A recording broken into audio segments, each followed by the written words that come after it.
Madame Benoît-Mervan, bonjour.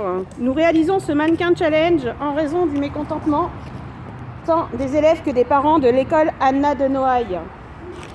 Nous avons appris, comme en 2015 à la même époque, par les syndicats, qu'une fermeture de classe dans notre école Anna de Noailles pour la rentrée scolaire était prévue. Ainsi comme en 2015, nous vous manifestons notre mécontentement quant à cette décision. D'autant que nous retrouvons exactement dans le même cas avec des effectifs similaires à 2015. Nous ne comprenons pas cette décision et nous sommes en total désaccord pour plusieurs raisons. En premier lieu, ne concernant que les chiffres, une ouverture de classe a eu lieu en septembre 2016 à l'école maternelle Pape Carpentier, école maternelle de notre groupe scolaire, ce qui veut dire que les effectifs de l'école élémentaire Anna de Noailles vont être en hausse ces 3 prochaines années. En se basant sur le nombre d'élèves de petites et moyennes sections, nous pouvons prévoir les effectifs suivants. À la rentrée 2017, 147 élèves, 29 CM2 qui partent et 40 CP qui arrivent. À la rentrée 2018, 153 élèves, 31 CM2 qui partent et 37 CP qui arrivent.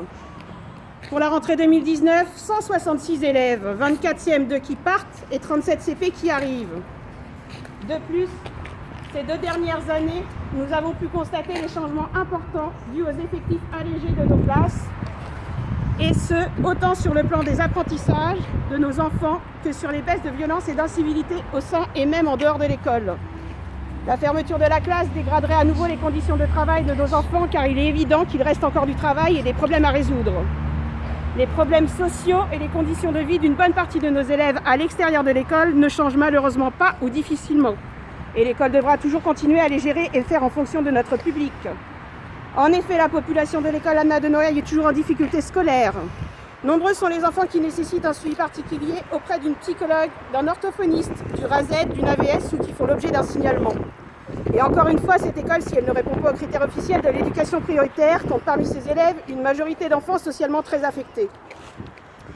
Nous nous étonnons toujours de cette contradiction et persistons à penser que l'école élémentaire Anna de Noailles doit pouvoir de ce fait être classée comme une école de l'éducation prioritaire. De plus, l'école ne bénéficie toujours que d'une demi-journée de décharge par semaine, limitant ainsi la possibilité de la directrice qui fait déjà un travail véritable de fond avec les parents et les enfants qui en ont besoin. Enfin, comme nous l'avions déjà dit il y a 2 ans, cette école a besoin d'une équipe enseignante la plus stable possible. Le système de fermeture-ouverture conditionnelle ne permet pas cette stabilité. Nous nous inquiétons de répercussions que cette perte de classe occasionnerait et après tous les efforts que nous avons fournis ensemble, enseignants et parents, pour que notre école évolue dans le bon sens, il n'est pas acceptable que la situation puisse régresser. Nous le répétons une nouvelle fois, nous sommes très soucieux de la réussite scolaire des enfants barantinois. Nos enfants ont le droit d'apprendre à lire, écrire, compter et grandir comme des citoyens dans un environnement convenable. L'école de la République doit leur offrir ce droit. Nous souhaitons donc apporter notre soutien aux parents et aux enseignants qui se mobilisent et attendons de vous la décision de ne pas fermer la classe de l'école Anna de Noailles pour la rentrée 2017. Nous espérons, grâce à ce mannequin challenge, une meilleure compréhension de la situation de l'école de Barentin et sommes convaincus que nos revendications seront entendues. D'avance, merci.